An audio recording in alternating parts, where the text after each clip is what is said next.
you were like, don't worry about mistakes. Like there are zero mistakes in art. I'll scratch that up right now. There's Yeah? no mistakes in anything. No, nothing is real. Like, nothing happens, bro. Like, it's not really a thing. Like, it's a mistake is an opportunity to make greatness. Yo, I just want to say that this video is powered by DistroKid. Let's get it.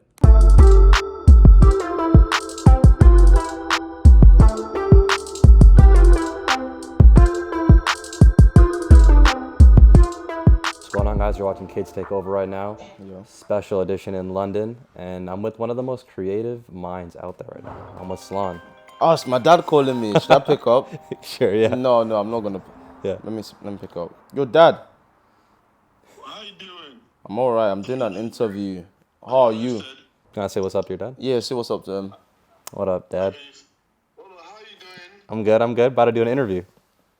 Yeah, okay, nice meeting you. How are you? Okay, take care then. I'll speak to you later. Bye. Bye. Nigga will never say I love you to me.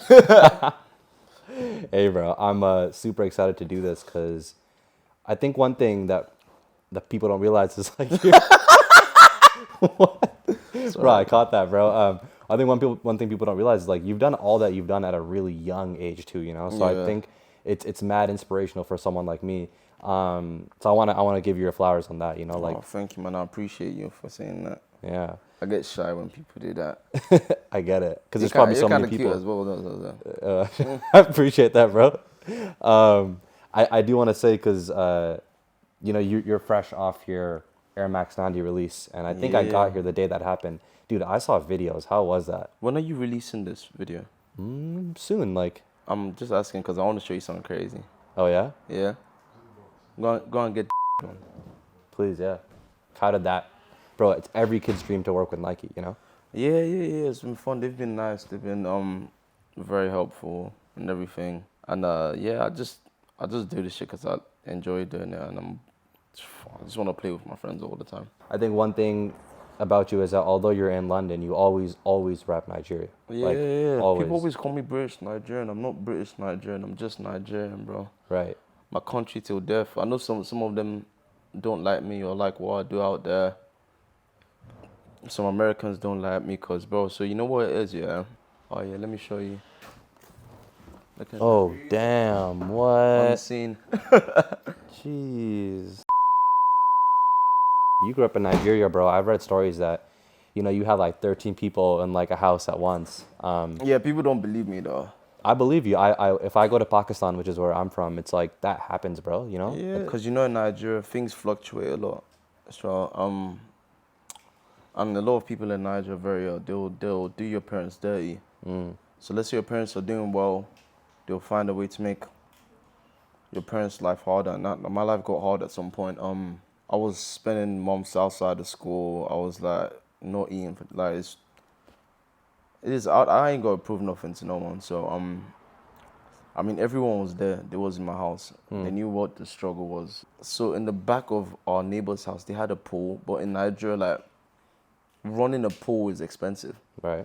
So they didn't want to run it. So like it had like algae in it. We'd have to go all the way there to get water. So I'd sieve the water with my dad's t-shirts. And that's why I wear so many white t-shirts now, because it's like a thing for me. So I would sieve the water with the white t-shirts, and the things you would just see was absolutely terrifying. I had centipedes in my house. Oh man, my house was really, but yeah. There was like 16 of us staying there. I used to stay in one room with 10 of me, Kiki, Toki, IB, and my mom. My dad wasn't around then, so yeah, like. It really is like I don't collect shit from my parents, but I've done everything myself. Yeah. I used to, you know what I did?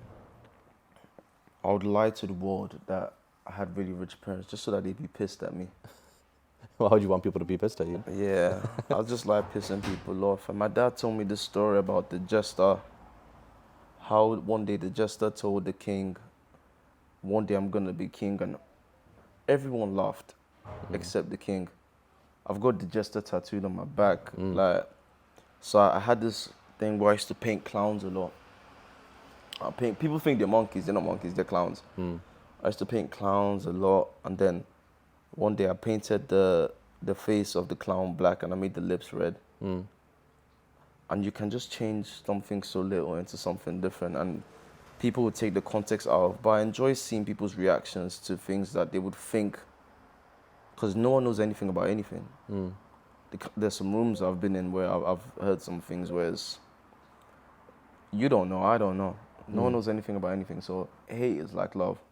I think hate is even stronger than love in a way, because when someone hates you, it means they love you to the point that they don't like you. So they are actually in love with you. So I'm not saying the people that hate me are in love with me, but I'm saying they have this very weird idea of who I am, and I like it that way. Yeah. Well, you're talking about clowns. I read somewhere that your whole life, like, you feel like you've been like laughed at a lot, you know? I have been laughed at. Yeah. I've been bullied. Yeah. It happened to me because I didn't grow until I was like 17. So bullying isn't a thing. Bro, I don't get, like, I've been punched in the face. I've punched people in the face. So I'm not scared of being bullied.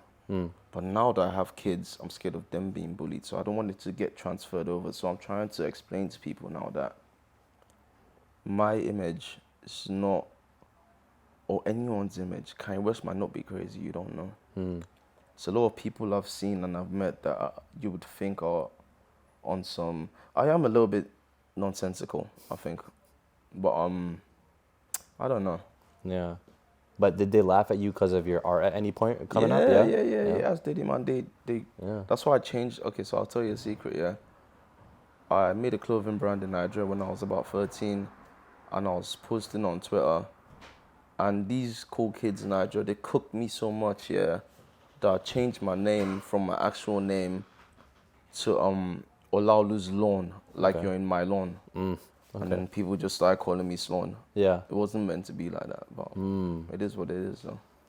So that's kind of how Slawn came about, or? From bullying. I mean, shit, bro. Pressure makes diamonds, right? That's what's up. I think in another world, you know, you would have been an accountant, because I know that's what you were doing at some point. How did you know that? I mean, I'm a journalist, bro. That's the point, you know. I wanted to be an accountant. That was the one thing I was good at. Accounting and money. But you ended up kind of getting into skate culture, right? Skating is where everything came from, yeah. Yeah. Shout out Zach FTP got me clued up. My OG drummer, he gave me one Supreme book that changed my whole life. And I think Mojoni Duratoye, she gave me a book called Steal Like an Artist. I know when that book, I was 12. Yeah. That's one of the only books I've read, and since then I now understand the little thing of life, and like you get into numerology. I got a 3 on my forehead, a 3 on my hand. The first tattoo I got was a 3. I didn't know anything about it. The number, just followed me my whole life. So like, it's real. Yeah. How did the skate culture part lead you to actually doing art? Like, what was like the first art piece you did? Bro, Mark Gonzales, man, he's a fucking G, bro. So we were basically the first skaters in Nigeria. And we opened the first skate shop in Nigeria. And we just used to watch videos on the thing. So I seen Mark painting. I was drawing a lot back then. Yeah. That's how I met my OG. And yeah, people cooked me for that as well. Still, just called it shit. But I mean, I've always just been so used to it that I never reacted. I just was like, whatever, man. Like, at least one of you must like it. Right. And if one of you likes it, then I'm happy with that. But I'm curious to know, how did you actually learn it, though? Because, I mean, you see a lot of kids who grow up and do art, they just start scribbling, and they're like, that's how I learn. But how did you actually learn? I never learned. I still don't know how to make art. That's why I don't call myself an artist, because people go to school for this stuff. It's people's lives. I do this, I paint because, not because I can, because I want to. I said this before. I don't know how to make art. I make things so that I can be busy. I have a problem with not being busy. It's just an issue I have with my life. I don't know why. Or when I started painting, like, I just did it every single day just to pass time. And then it became an obsession. And now I'm obsessed with doing it. Even if I don't want to paint in the morning, I'd still go paint because I think I have Stockholm syndrome with like the bullying and all that. I want to remind myself of when things weren't as great as they are now, so that I still eat noodles every day, bro. That's all I could afford back then. Ramen noodles? Yeah, Indomie, best. Oh, the yeah. green one. Yeah, that's the best one. But yeah, people say you make art. No, I breathe. It's like breathing for me. I want to breathe. You need oxygen. I need to make stuff. What do you think it was that kind of took everything off, though? Because I feel like it's kind of hard to pinpoint to one piece. But do you remember anything that was like, oh, shoot, I think it's actually about to just change my life? Someone offered me a gram of cocaine I read that, yeah. for a piece of art. So that was when I was like, must be valuable. value. Yeah, and then it kind of went from that.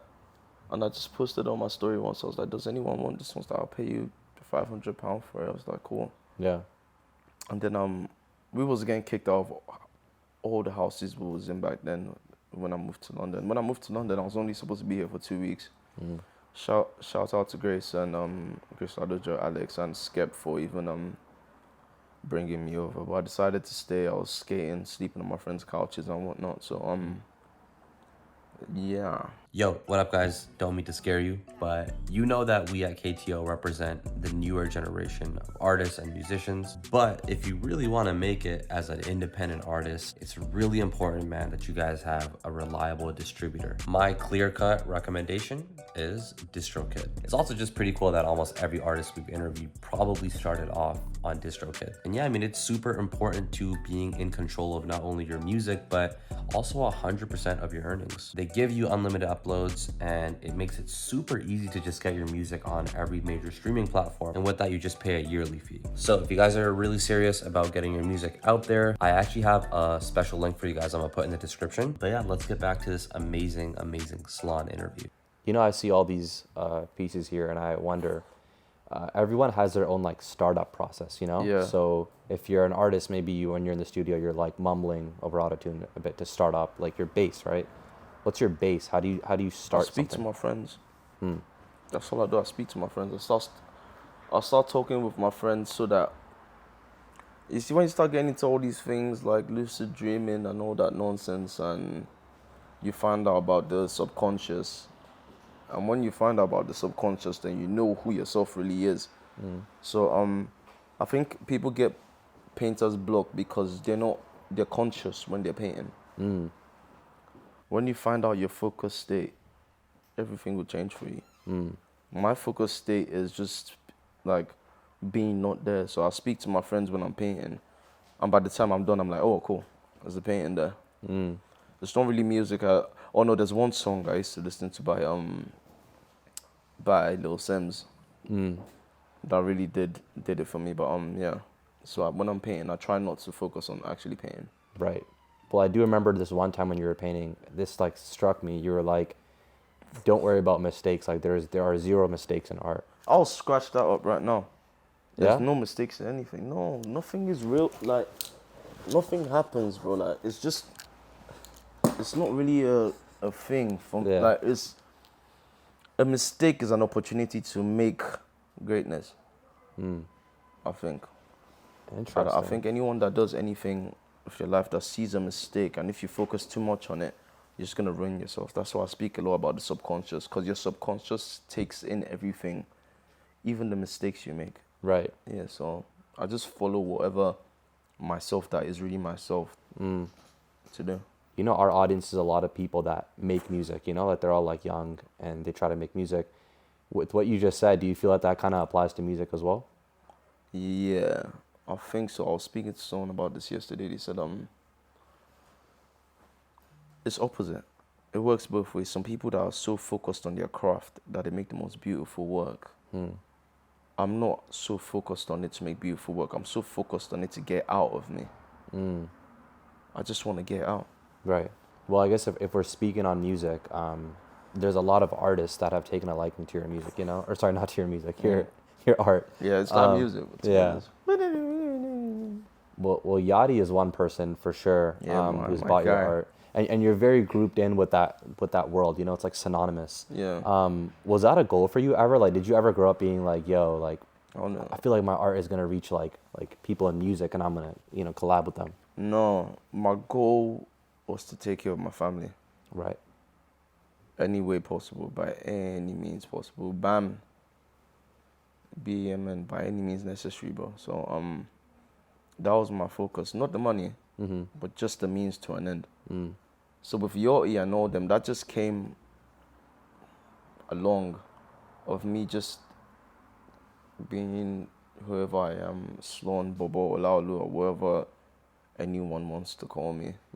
It came along with it. I never looked for fame. If anything, like I had to drink a little Hennessy before I did this because if I wasn't, I'll be a bit shy.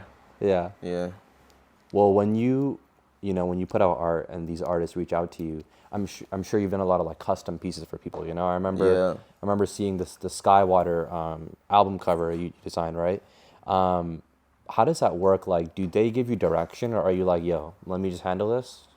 They tell me to just handle it, bro. Yeah. They just like, hey, just let me handle it because I think for an artist out there, well, I'm not an artist. For an artist, a signature and a style and a procedural technique of work is more important than trying to grip it so much that it looks like something when it needs to look like you, to be honest. Right.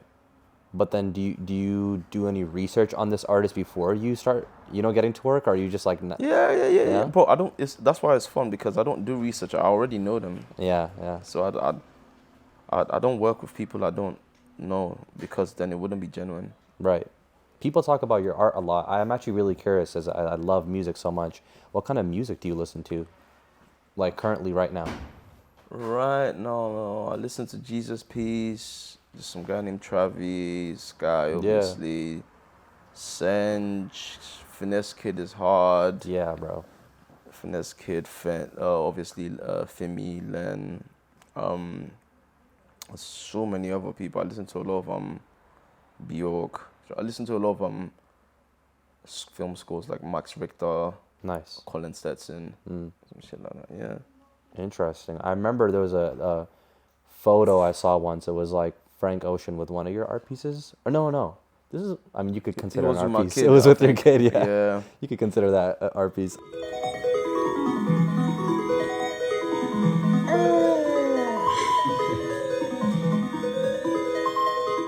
I'm going to assume that he found your art through word of mouth, right? No, so I think I shot for him once, and apparently he asked for me specifically to shoot it, which was insane for me. Shoot photos? Yeah, for Homer. Right, okay. Yeah, me and him, we kind of talk all the time. It's weird. And yeah, we talk a lot. Like I was like, don't. Yeah, he's really cool. When it comes to him, is there anything that you've like taken away, like artistically, like that you've been a bit inspired by, Step back. From him and my friends, he only stepped back. I never used to do that before. I'm so active with trying to move, but and my way of stepping back is my kids and my beautiful woman. Right. That's the art away from art for me. For me. You make art, but you are an entrepreneur at the end of the day, Yeah. You're definitely an entrepreneur. A hustler. Hustler, yeah. What is a regular day like for you? Is it really like art, or is there any like, what's it? Yeah, I know what you mean. You know what I mean? Like, is it like, oh, I'm taking calls all day? You feel me? Like, what's the entrepreneurial like part of your days look like? I don't know, but I can tell you what my best part of my day is. Going home, seeing my kids, then going to my friend's house and asking my girl if I could sleep over there. They're always like, bro, go back to your kid.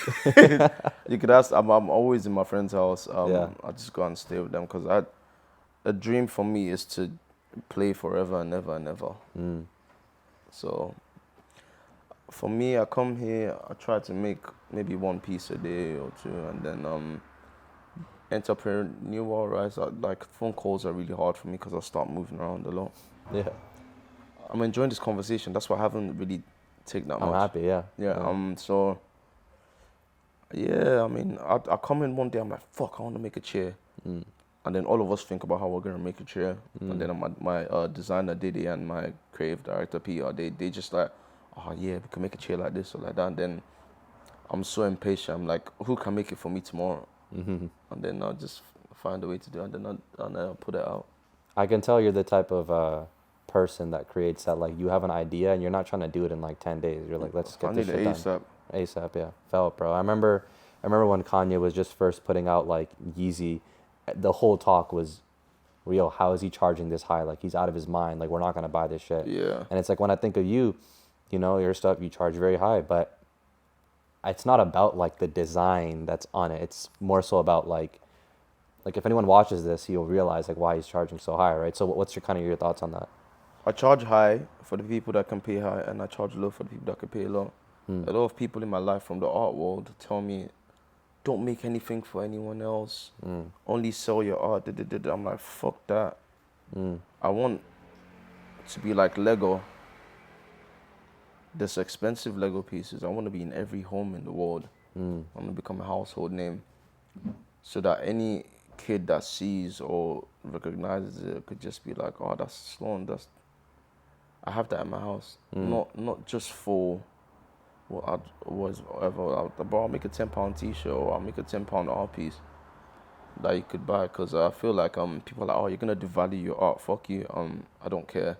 First of all, like, I was in this fucking place, Shilton. Some art world dealer was like chatting shit to my friend. I almost broke his jaw, bro. Cause like, he said he's gonna cancel me the art world. I'm like, I'm not an artist. So what are you gonna do now? Right. So for me, it's more like, I want it to be accessible, even if it's gonna cause problems for all these other high grade, whatever fucking artists think they are. Shit, fuck it. Like, I'll charge 40 grand for a piece. I'll also charge £500. I'll also charge £5. I just want everyone to be able to have this stuff. It's interesting you say that, because I think the perception of being someone who has like makes paintings and stuff is, oh man, like I'll never like live off this, you know, I'll never make money off of it. But then I read something about how you sold you made like $1 million in a day off paintings, you know? Yeah. What's your advice to the person that's watching right now that's just like scared to get into this? Make. Picasso made, William, how many paintings in his lifetime? At least like 5,000 paintings. Make and produce as much as you can. And if your work takes a while to make, do one piece that's your work, and do one piece that you can put out every day. Yeah. I think I try to make sure people see something from me every day, because I make something every day. So make as much as you can, and even if you have to sell it at a tenner, and you want to make £10,000, then make 1,000 of them. There's different ways to go about it. Yeah. Yeah, different ways, man. And then just sell to your friends first, and try and get out as much as possible. Like, I feel like if you are an artist and you need advice on selling art, I can't give you any advice, because I don't know what it's like to sell art as an artist. I sell art as a person. You know, you say that, and it's funny because you created this like 10-year plan at age 14, which you know, a lot of 14-year-olds don't be doing that. They're just like playing games. But when I think about it, you kind of accomplished pretty much everything that was on your list, I'm assuming. Yeah, so I made a new one. That's what I was gonna ask. What is like the next like 10-year plan list? The next 10-year plan. I want people to see a circle and think of me in some way or some sort, or just look at the floor. I'm like, oh, that looks like a Slawn thing. That's what my plan is. So that we'll try and touch every base in the world, and then I'm gonna disappear as my final art trick and gesture trick. You know, that reminds me a little bit of, I think of your brand partnerships you've done, right? There's like the Wingstop Cup, there's Nike, everything. But to me, the biggest flex actually is that you created this fight club, you know, and people will fight over a chance to get your art. Yeah. That's like unheard of. Like, tell me about that. Yeah, so I was in my studio one day, and just like, oh, bro, I love that piece. I was like, both of you fight for it. And I was fighting in some of them myself, so I like fighting. What are you gonna get out of it? Nothing. I just like fighting. Yeah. Yeah. So that was like, I got in some trouble for that. Yeah. if you're a government, you're watching this, I'm not doing it anymore. Invite me to the next one, bro. I will. That's why we call it Art Club now. Yeah. It's just stay out of trouble, man. Yeah. But just the fact that people are fighting over your art, that must be just like a wicked feeling, like that value's that high, right? Yeah, I mean, I think it's for the people, it's not the art. Some people just want to fight and then gain something at the end of it. Right. So, yeah, man, I'm happy that people feel that way about my work. Yeah. But I don't feel like it's about my work. I feel like it's about them themselves, bro. Mm. I'm not that naive or narcissistic to think, oh, people are fighting for my work. I think they're fighting for themselves, bro, honestly. It's deeper, yeah. Mm. You credit Virgil Abloh for Yeah. a big reason for your success. Shout out V, man. Like tell me how so, yeah. He came to Nigeria when I was 14. I saw him. I never really was called, but in my head, I started saying to myself, and this is why I talk about lucid dreaming a lot. So for you to, there's different ways to perform lucid dreaming. There's like the wild, wake-induced lucid dreaming, or you could say a mantra to yourself so that when you're in the dream, you wake up. So I seen Virgil. I'm like, one day. Seen Skep, one day. I'll tell myself, I'll sit down in a Range Rover, I'll sit down in a Wraith, and I'll see myself in it with my kids in the back. And I'll think about it every single day until I have it. So, yeah, man, I think Virgil just, you know what he said to me once? I was like, yo, bro, can you keep, because I was like, still working on my stuff, wasn't making that much money. I was like, yo, bro, can you give me a job? He was like, why would you need a job? And I didn't understand what he was saying until I think after he died, which did affect me in my head a lot, because I was like, was I close enough to this guy to be posting about him all the time? I was close to him, but I didn't feel like I was scared. I have a very weird situation with death. So it was literally, I was walking on the road and it hit me. He's like, you don't need a job. He's like, sell yourself. It's like, you have things, make and sell them. And then I finally understood what he said. So yeah. What do you think that really, really meant when you said sell yourself? Like, It means, what do you have? What are you trying to sell? You make clothes, you make grills, you make whatever, sell it, man. Like, I'll sell a shoe to you if I could. I'll sell that broom to you if I could. So by the time I understood, but then I was just getting some jobs here, shooting for people, and then ownership was so important. I didn't understand what he was trying to say to me until long after. So yeah, man. Shout out V. yeah. In the same way that Virgil was to you and is to a lot of other people, he's like a hero, right? How did he do that? To me? I'm asking, like, how did he speak to that many people? I would text him, he'd reply me in 5 seconds, and I know at least 15 other people he was doing that with. You know, it's crazy. I've heard so many people say the same thing you just said. Like, how did Virgil always respond to me? I don't want to call him, and this is not blasphemy, that man was omnipresent. I don't know how, but he was.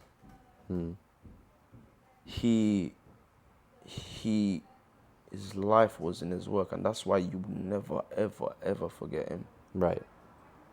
And yeah, man, he's got a lot of my work in his collection. He was one of the first people to, actually, one day I was delivering one of the works that he got from me to him, and I seen someone get stabbed, like, and it was so funny. Me and my friend Dash. Jeez. It wasn't funny, Yeah. but it was like a moment in time. Right. Yeah. Well, I was gonna say the same way that he was for you. You know, do you kind of want to be like that to someone else? Like, is there someone that is like, Slawn, can you be my mentor? Like, There's a lot of people that are in here right now painting. It's not just my work in here. This space is that's Brandon there. There's Santana, there's Tioni, and I feel like there's a method to the madness, which I have shown them. And hopefully one day, and I mean, I don't want no thanks for it or whatever. I just want them to know that it is possible to do it without these people. They tell you go to the school and go to that. Fuck all that, bro. For what? Just so that you can hang out with some white kids and do cocaine? Nah, you don't need that, bro. the very last thing I really want to ask you is like, your art has been in so many places. You know, I'm staying in like Shoreditch area, and there's like a big like mural type thing of your art. So many places it's been in, but like, what is like the dream place you want to see your art? There's always, I'm sure there's one thing in your mind, you know? Dream place, maybe like on the moon or something, like in Hancock. Holy shit, yeah. Yeah.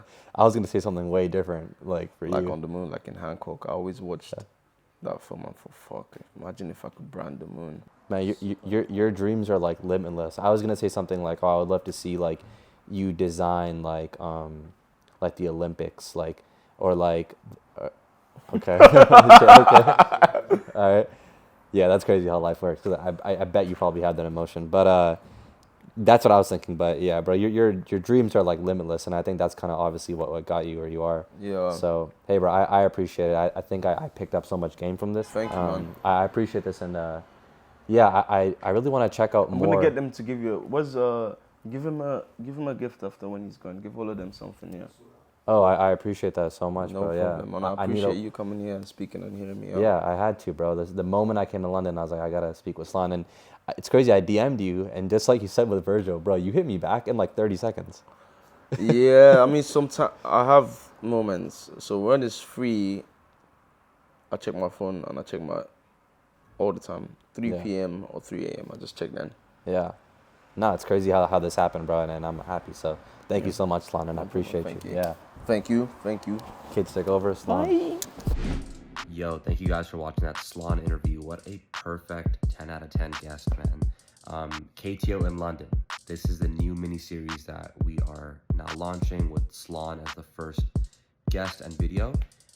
The next one's coming ASAP, okay? We interviewed 6 people.